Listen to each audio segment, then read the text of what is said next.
자, 몬타니에서 1장 2절에 있는 말씀을 제가 낭독하겠습니다.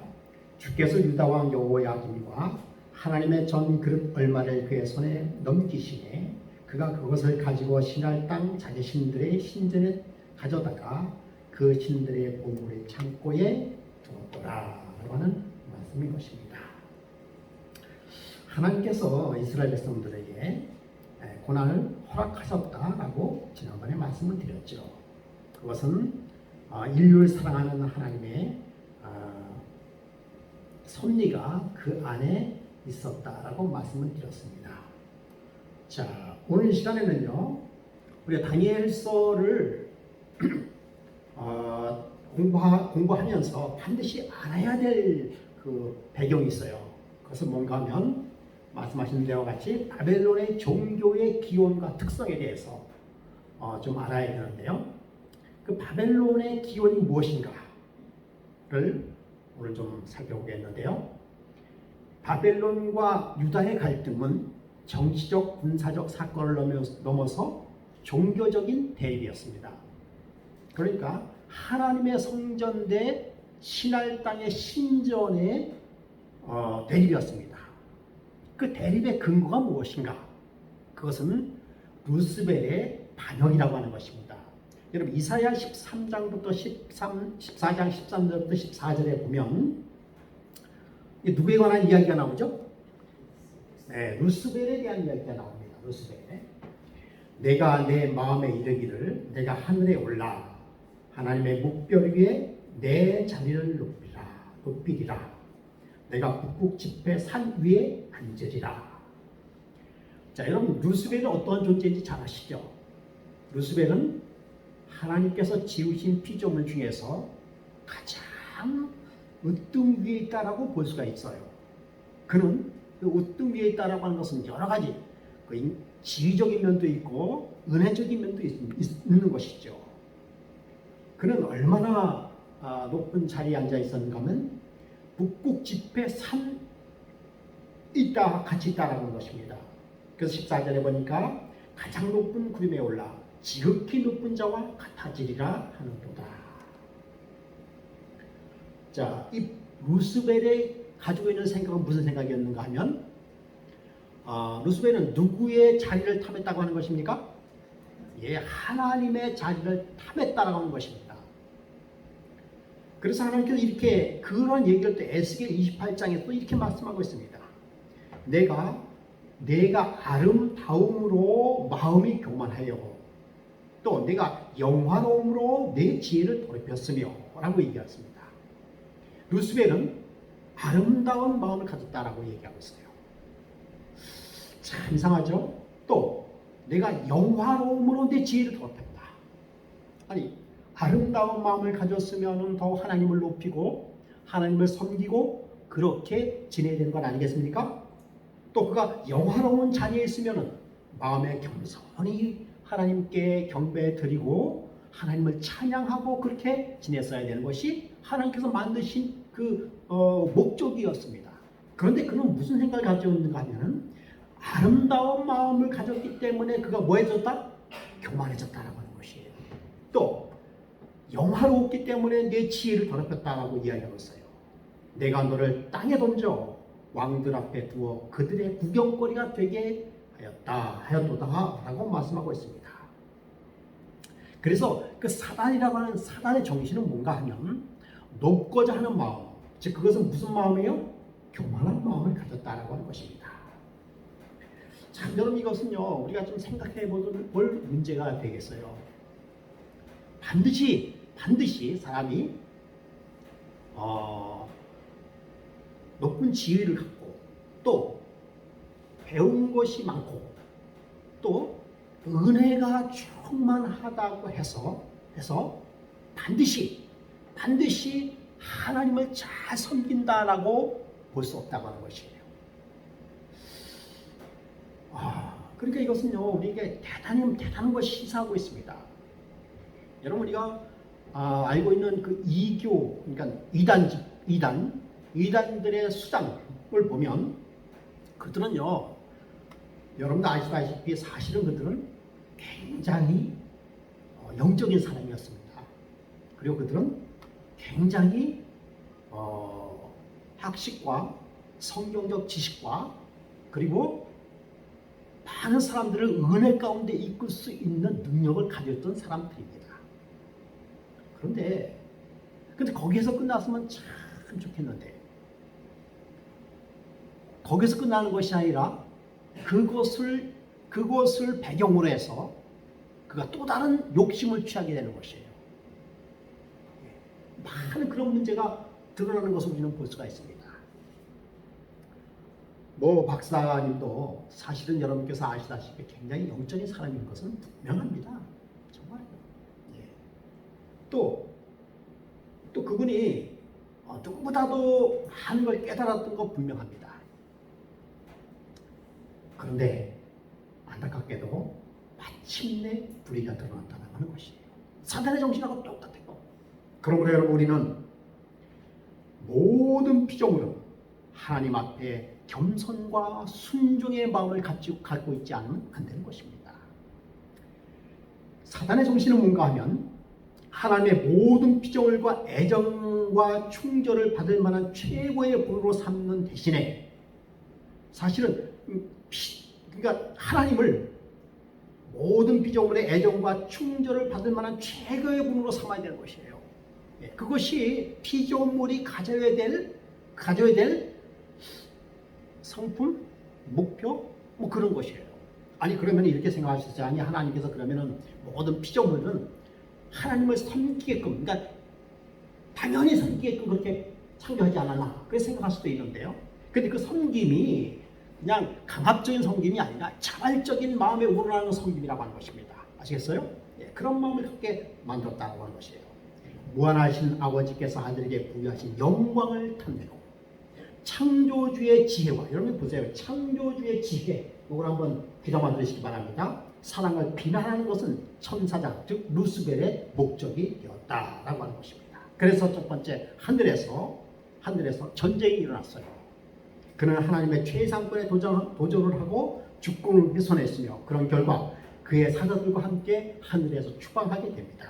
그러한 내용이 계시록 12장에 똑같이 나오고 있어요. 하늘에 전쟁이 있으니 미가엘은 하나님의 용과 큰 용이 되어 쫓기니 옛뱀 마귀라고도 하고 사탄으로서 되어 쫓기나라고 에스겔에 있었던 이 하나님의 기별에 관한 예언이 계시록에도 나온다는 사실을 우리는 알 수가 있는 것이에요. 하늘에서 이런 일이 이루어졌고 그 다음에 땅에서는 무슨 일이 이루어졌나?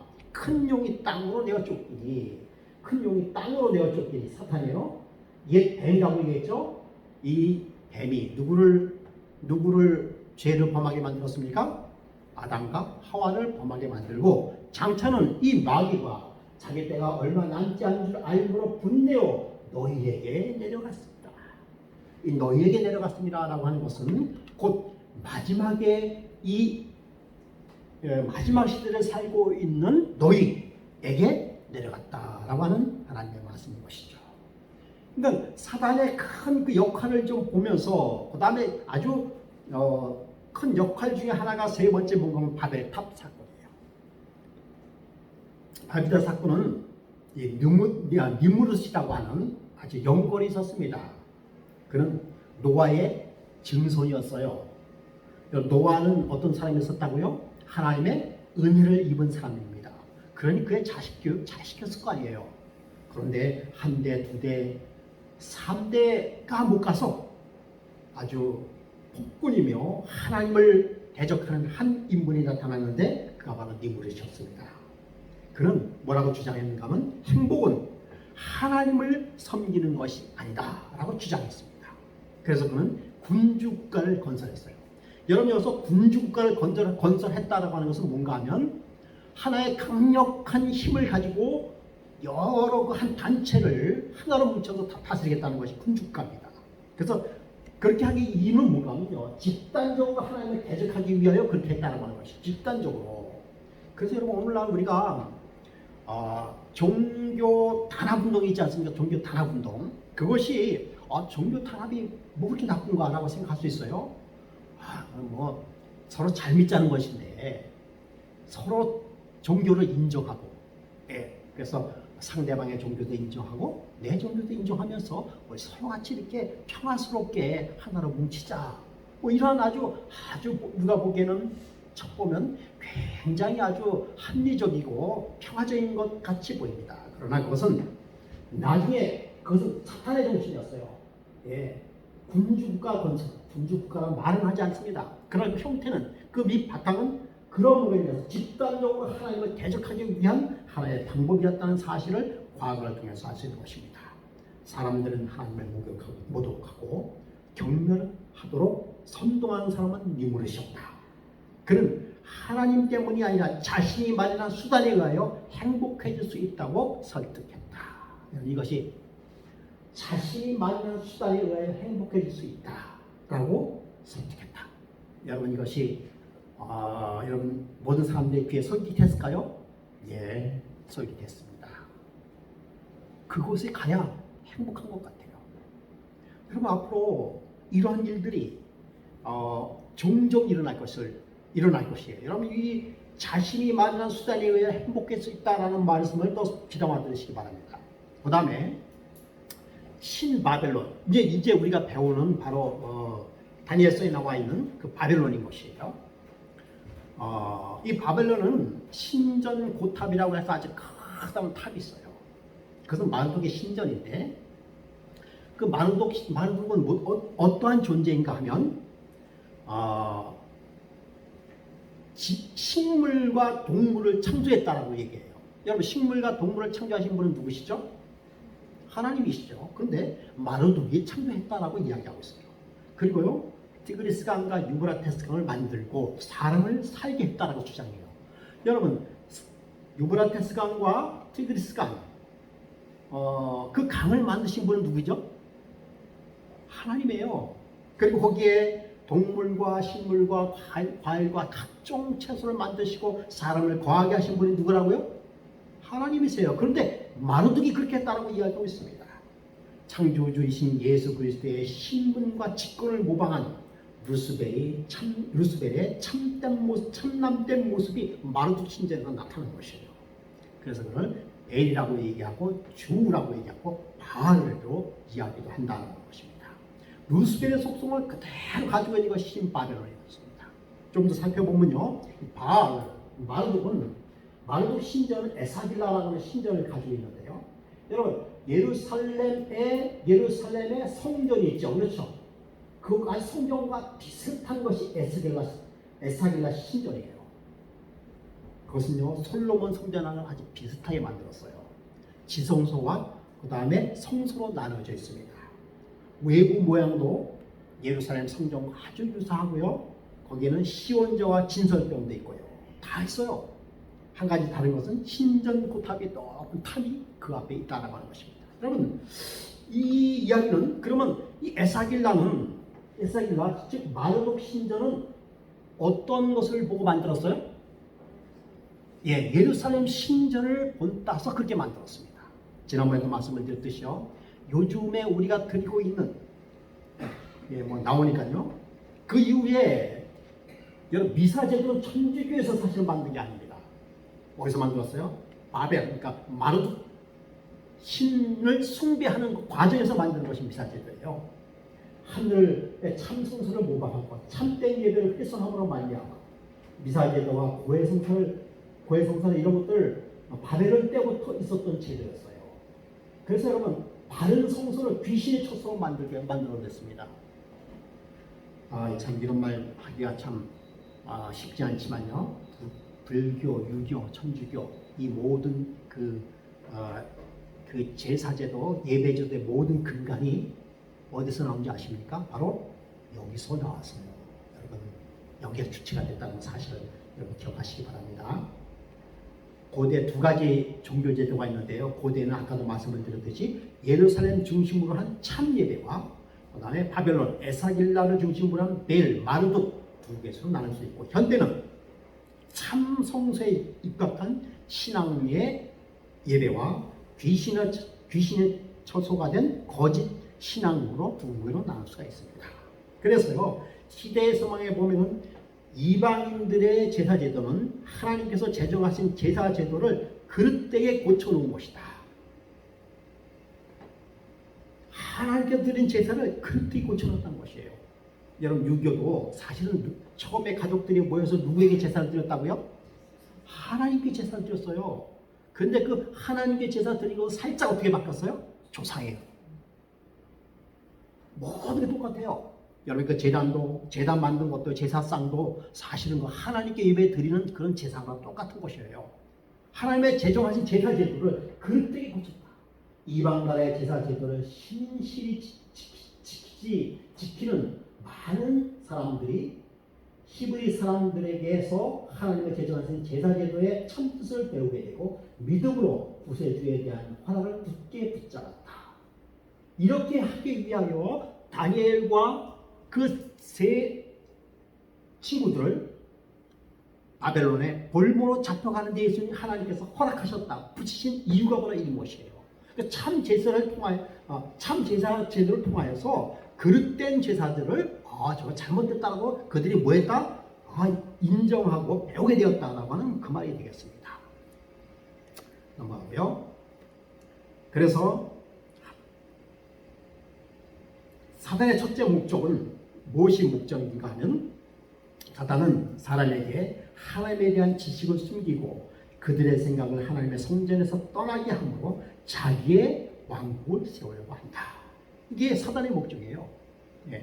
모든 생각을 하나님의 지식을 숨기고 그들의 생각을 하나님의 성전에서 떠나게 함으로 자기의 왕국을 세우려고 하는 것이 바로 사단의 목적이라고 하는 것입니다. 그래서 사단은 무엇을 공격했다고요? 성전을 공격했습니다. 성전을 공격했어요. 하나님을 가장 예배할 수 있는 것이 성전이에요. 그러므로 하나님께서는 사단은 성전을 공격하면 어떻게 할 수 있어요? 예배를 방해할 수 있습니다. 그래서 성전을 공격하는데 솔로몬 시대에서는 솔로몬이 죽은 지 5년 후에 이집트 시삭이 솔로몬의 성전을 공격하게 됩니다. 그리고 아람왕 하사엘이 예루살렘을 침공하고요. 아시리아의 사네림이 2차 두 차례에 예루살렘을 공격하고 그리고 마침내 바벨론이 3차에 걸쳐서 예루살렘을 공격함으로 인해서 예루살렘이 멸망을 하게 됐습니다. 자, 그렇게 성전을 공격함으로 인해서 그들의 마음속에 누구를 섬기지 못하도록 참 하나님을 섬기지 못하도록 하는 것이 그들의 목적이었어요. 그래서 성전뿐만 아니라 그 성전에서 예배드리는 당신의 백성들도 공격하게 되는데 그것이 바로 학살과 괴롭힘을 당한다는 것이에요. 그래서 하나님에 대한 지식과 구속의 경륜에 대하여 잊어버리게 하기 위하여 다른 곳에 신경을 쓰도록 하는 것이에요. 그것이 바로 이집트에서 노예 생활함으로 인해서 그들이 무엇을 잊어버리게끔 창조주 하나님을 잊어버리게끔 하고요. 그 다음에 사사시대의 이민족이 억압을 통해서 하나님께 섬기는 것을 방해하게 되고요. 또 아까도 말씀드린 북방 이스라엘과 남방 유다의 침입으로 망함으로 인해서 하나님을 잊어버리게 하는 것이고요. 그 다음에 페르시아 시대의 유대인의 멸절 음모 에스도 시대 잘 알죠? 그 다음에 마카비 시대의 시리아에 의하여 헬라화 운동은 누구를 잊어버리게 하는가 하면 창조주 하나님을 잊어버리게 하는 것이 헬라화 운동입니다. 그 다음에 로마 제국에 의하여 유대인 박해와 실력, 신약 시대에 들어와서 사도들과 신도들에게 가해졌던 두려움과 핍박, 그리고 1260년간의 교황권의 박해, 그리고 또 뭐가 남아있다라고 하는 사실입니다. 사단은 계속해서 당신의 백성들이 뭐하지 못하도록, 경배하지 못하도록, 예배하지 못하도록 끊임없이 성전과 당신의 백성들을 공격하고 있다고 하는 것입니다. 그 공격의 아주 핵심이 뭔가 하면요, 그것이 바로 교육. 여러분, 바벨론 교육은요 굉장히 뛰어난 교육입니다. 바벨론 교육은 뛰어난 인재를 등용하기 위한 작전이었어요. 그 다음에 속국인 유다에 대하여 효과적인 지배 방법을 선택한 것이 바로 교육입니다. 그 다음에 무모한 반역을 대비하기 위하여 교육을 실시했어요. 교육제도, 바벨론의 교육제도. 자, 선지자 왕에서 보면은 왕은 우상 숭배를 위하여 저희 믿음을 포기하도록 히브리 청년들을 강요하지 아니하고 서서히 이루어지기를 희망하였다. 히브리 청년들에게 뭐 우상 숭배하지 말라라고 이야기하지 않고 서서히 그들이 하나님을 배반하도록 서서히 했다는 것이에요. 우상 숭배의 의미를 가진 이름을 그들에게 지어주고 우상 숭배의 풍습과 밀접한 접촉을 하게 하므로 이교 예배의 유혹적인 의식에 감화로 민족신앙을 버리고 바벨론 사람의 예배에 연합하고자 하였다. 그러니까 느부갓네살 왕은요 굉장히 지혜로운 사람이에요. 유대인들의 그 불러다가 그냥 강제로 그런 것이 아니라 아주 서서히 그리고 조금씩 눈치채지 않게 서서히 여러분 오늘날의 우리의 교육도 똑같습니다. 오늘날의 우리의 교육도 똑같아요. 왕이 이제 성경 보겠습니다. 왕이 황관장 아부스나에게 말하여 이스라엘 자손 중에 왕족과 귀족 몇 사람 곧 흠이 없고 용모가 아름다우며 이방 왕들도 그들에게 교육하기 위해 사람을 선택할 때 아무나 선택하는 것이 아니었어요. 어떤 사람을 선택했다고요? 왕족. 그 다음에 뭐예요? 귀족. 또 많이 하네요. 몇 사람 선택을 했어요. 그런데 그 사람 어떤 사람이에요? 흠이 없고 용모가 아름다우며 모든 지혜를 통찰하며 지식에 통달하여 학문에 익숙하여 왕국에 설 만한 소년을 데려오게 하였고 여기에 누가 들어왔다고요? 다니엘과 세 친구가 선택이 됐어요. 그러면 여러분 다니엘과 세 친구는 지식에 통달한 사람이에요. 그렇죠? 학문에 익숙했어요. 그렇죠? 그 용모가 아름다웠습니다. 출신 성분도 좋아요. 최고의 엘리트를 선발했습니다. 왜 그렇게 선발했다고요? 아까 말씀드렸다. 왜요? 유다인들을 통치하기 위하여, 그 다음에 반란을 잠재우기 위하여 그들을 선택한 것이에요. 그러니까 여러분 이 얼마나 그래서 그들에게 무엇을 가르쳤어요? 갈대아 사람의 학문과 언어를 가르쳤다라고 하는 것입니다. 자, 여기서 갈라진 것이에요. 잘 보세요. 이러한 자격을 가진 사람에게 갈대아 사람의 학문과 언어를 가르쳤다. 그렇다면 여러분, 갈대아 학문과 언어는 굉장히 높은 차원의 학문이었을까요? 그랬을까요? 그렇잖아요. 그렇죠. 네.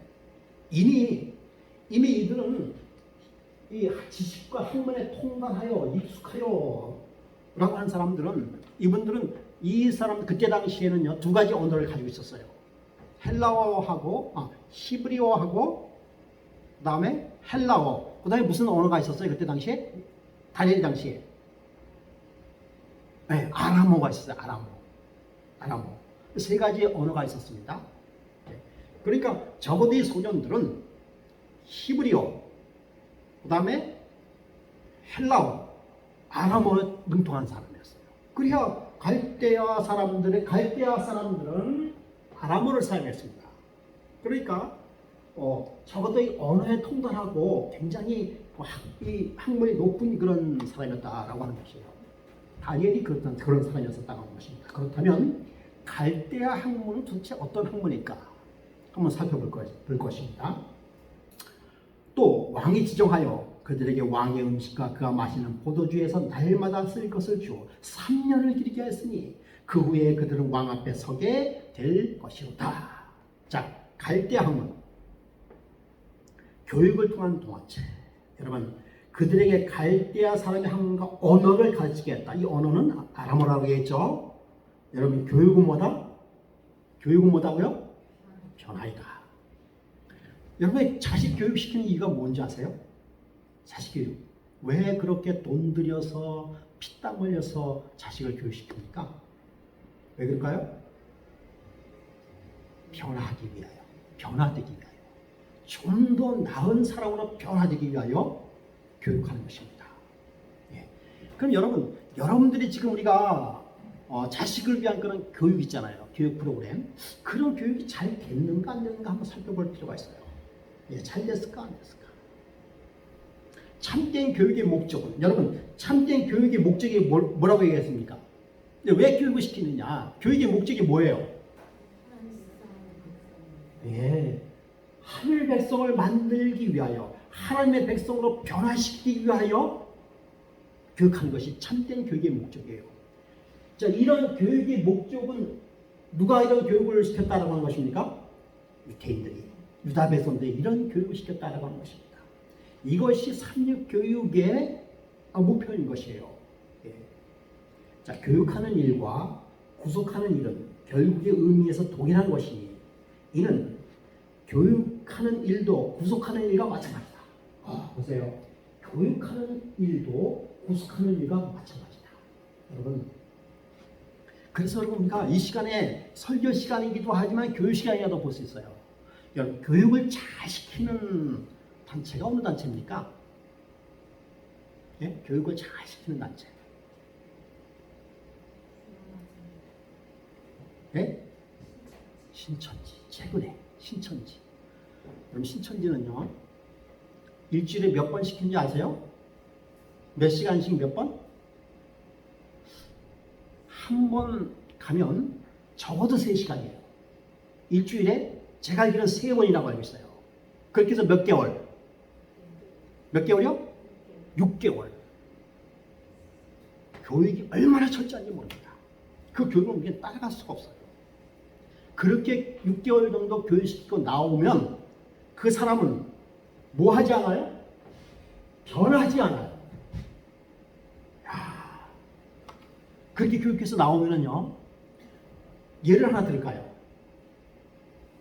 우리 교회에서, 예를 하나 들어요. 우리 교회에서 집사가 되고 수석집사가 되고 해도 그 사람은 변하지 않아요. 그러면 출석군이라고 얘기하잖아요. 그러니까 그 교회에 가서 아주 열심히 활동합니다. 그래 뭘 따는가 하면 일명 우리가 아는 선교회장 정도 자리를 따요. 선교회장. 그 작전에 말려서 거의 그렇게 돼 있어요. 되게끔 돼 있어요. 그러면 지금 우리 선교회장님께서 사람들 이렇게 막 모시고 오면 목사가 좋아할까요?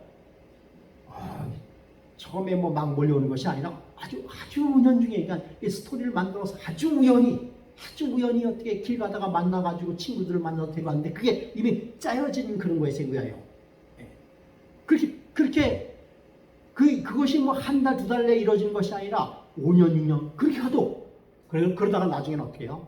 목사를 쫓아내고 자기들이 맞는 성도들을 해서, 그러니까 자기들의 그 팀이 다 와 있어.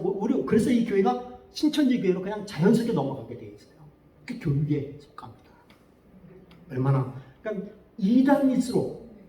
여러분 2단일수록 교육이 철저해요. 아시겠습니까? 그 교육을 우리는 따라가지 못합니다. 정말 미스터 박명호 거기도요 철저하게 교육입니다. 교육 아니면 그렇게 할 수 없어요. 네, 그러므로 여러분 사실은 하나님의 백성들은 그보다 더 간절한 교육을 했어야 되는 거예요. 우리 그렇게 하지 못합니다. 근데 이단들은 그러니까 이단이 뭐 할 수 있어요? 성장할 수 있는 것이 교육이에요. 엄청납니다. 네. 그리고 그 교육받은 사람들은 마음속에 사명감을 가지고 있게 되는데 그 사명감이 가족도 못 말려요. 친구도 못 말려. 다 앞뒤하고 그 일을 위해서 갈 수 있는 그런 사람으로 만들어진 것이 교육이에요. 근데 사실은 그 반대로 무슨 일이 있든지 하나님을 섬기도록 만드는 것이 참된 교육의 목표였어요. 그런데 그것이 그렇게 쉽지 않았어요. 자, 갈대아 학문에 대해서 한번 살펴보겠습니다.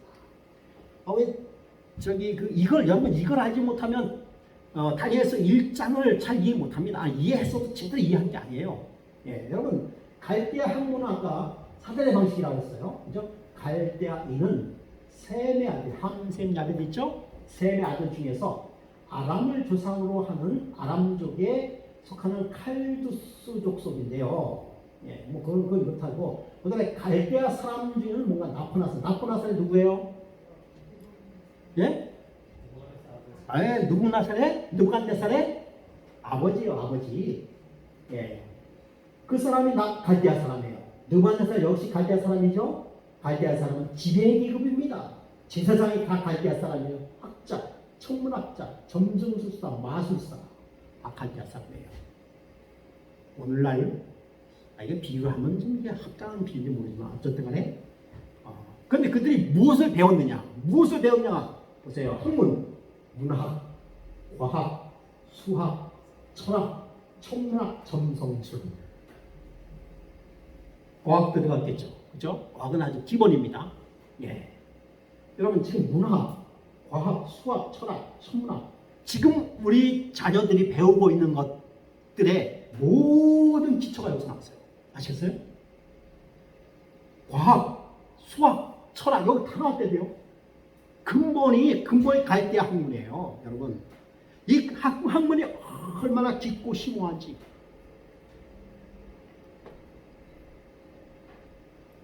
갈대아 학문의 영향으로 인해서 지적인 위대함을 추구하는 동안 하나님을 잊어버렸어요. 오늘날도 비슷하잖아요. 갈대아 학문의 영향을 통해서 하나님의 말씀을 경시하고 의심하게 만듭니다. 그렇게 만들도록 되어 있어요.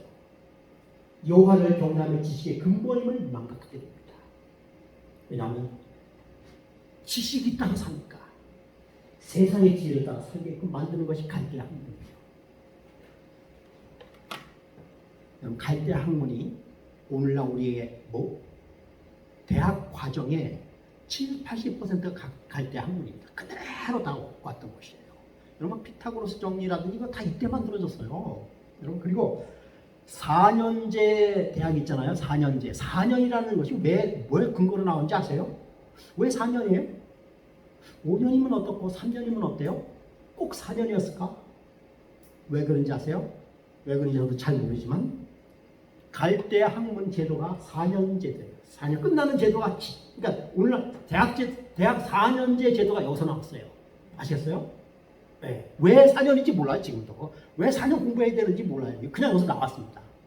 그래서 지금에 가지고 있는 모든 학문 중에서 70~80%는 다 갈대아 학문이에요. 우리 자녀들이 그렇게 배우고 했던 것이 의학 다 들어있죠. 배웠던 것들이 갈대아 학문, 다니엘의 시대에 배웠던 그 학문이라는 사실을 여러분 기억하시기 바랍니다. 얼마나 놀라운 사실인지 몰라요. 네. 여기에 우리의 자녀들이 공부를 하게 되는 것이죠. 야, 이 공부해야 될까요? 말아야 될까요? 네? 윤면 지사님, 해야 될까요? 말아야 될까요? 해야 돼요? 하면은 갈대아 학문의 영향을 받게 되는데